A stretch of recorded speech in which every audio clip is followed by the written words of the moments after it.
Oh,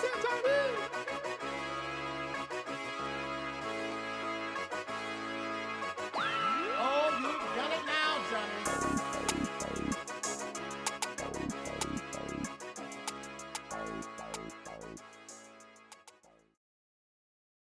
Welcome to the Breakdown with Jay and Nell, where we'll discuss all of your NFL and NBA news. Tap in if you want to get to the breakdown. What's up, y'all? It's your boy L. You know, our boy Jay couldn't make it this time frame because he had some heavy duty to do. You know, we'll get into this UFL season that we got going on. You know, you got the Defenders versus the Renegades, Showboats versus the Stallions, Roughnecks versus the Panthers.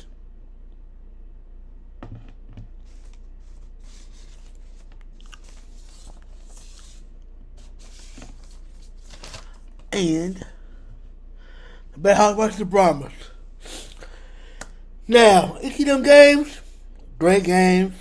The score doesn't look it, but I think we had good games. For the Defenders defeated the Renegades 29-28. The Showboats lost to the Stallions 33-14. The Roughnecks beat the Panthers 34-20. The Battlehawks beat the Brahmas 31-24. And we got for that XFL, y'all. And now we coming. Now, what y'all really been wanting to see, better yet here, is the play-in. And as y'all know, the play-in, we had the 76ers versus the Heat, the Hawks versus the Bulls, the Lakers versus the Pelicans, and the Warriors versus the Kings. Star players consist of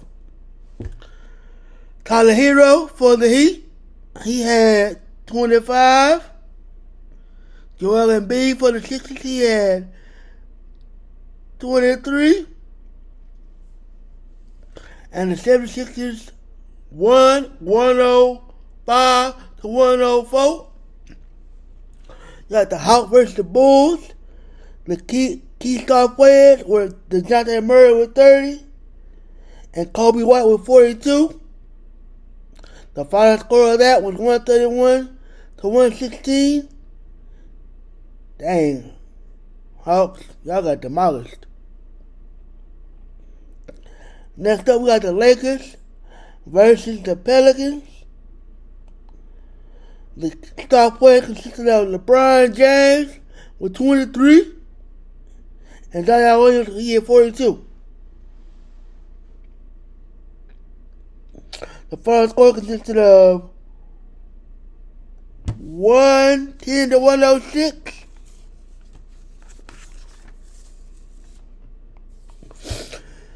Final game for the play-in consisted of the Warriors versus the Kings, 118-94.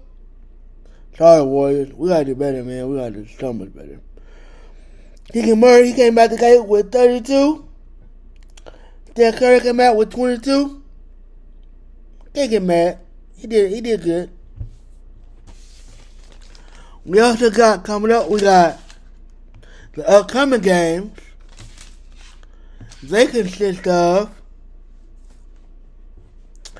the Magic versus the Cavs, Bulls versus the Heat, Kings versus the Pelicans, Suns versus the Timberwolves, 76ers versus the Knicks, and the Lakers versus the Nuggets, which is technically a revenge game. Not really, but man, it all depends on how you look at it. With each game, I think that the Lakers should beat the Nuggets because it's a revenge game, and who doesn't want to beat the champions and become them? The Suns versus the Timberwolves, that's going to be a good game. You got 3 stars in KD, Devin Booker,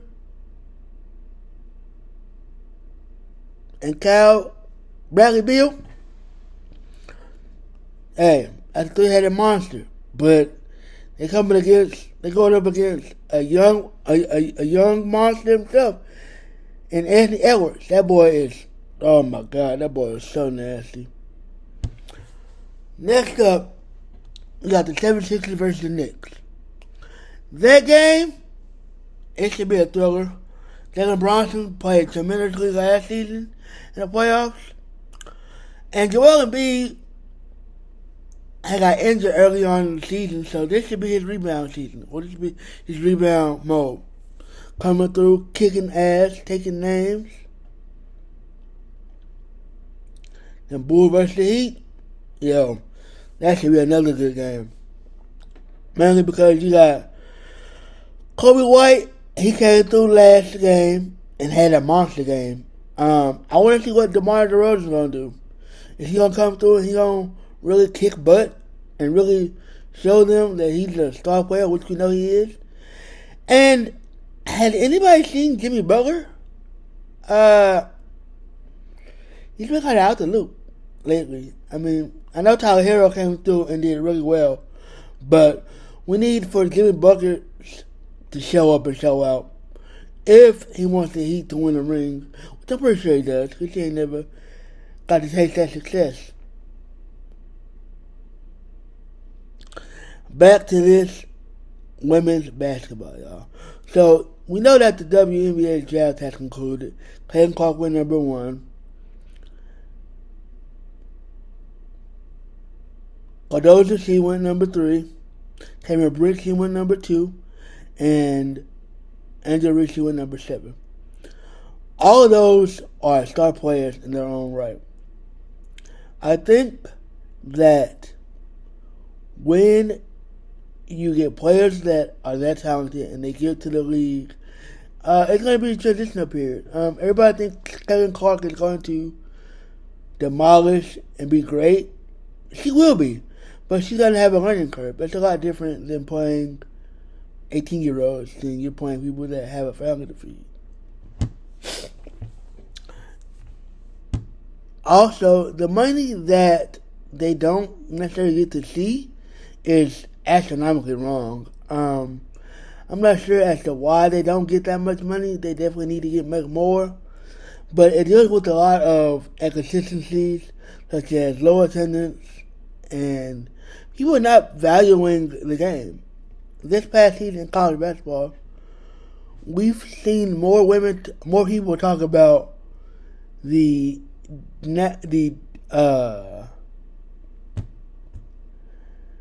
college women's basketball than we did the men. The men, they always kind of falter out. You don't really you have great games, but you don't really have enough. The women definitely took over and smashed. Each game that they had was great.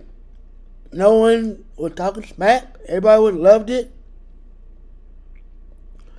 I definitely hope that all these players that got drafted this past month sees great success, and I'm wondering why Asia doesn't have a shoe yet with her accolades that she has accomplished. She definitely deserves one. You give Kevin Clark one, but you don't give her one? That's not really, the math ain't mathing to me. Definitely need her to get one, or at least be in a talk to one. I get it, Kevin Clark is the number 1 pick, and she's the most hyped pick that we've had, or they've had in a very long time. I just think it's time for her to excel and succeed. I hope that she does a good job this season. It's going to be a hell of a season, too. I'm definitely interested in watching a few games, if I can. You know, your boy got to go to work. Sadly. But thank you guys for your support, your love. We love y'all. We support y'all. These are y'all support us. Continue subscribing, liking, comment the video. And we're out. Now.